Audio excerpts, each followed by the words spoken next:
Alam mo, ito ako sa sagingan, no? Mai-relate ko lang sa'yo.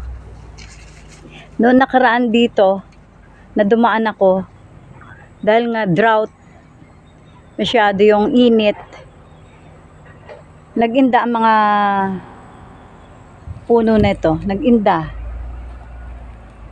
Ngayon, tumubo na yung mga damo. Tumubo na siya, papaganda na siya.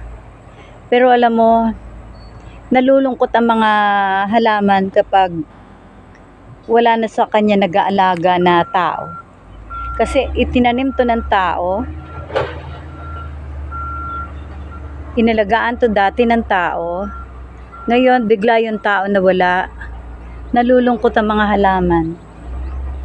Hindi na siya, tignan mo, walang ganong bunga, madamo,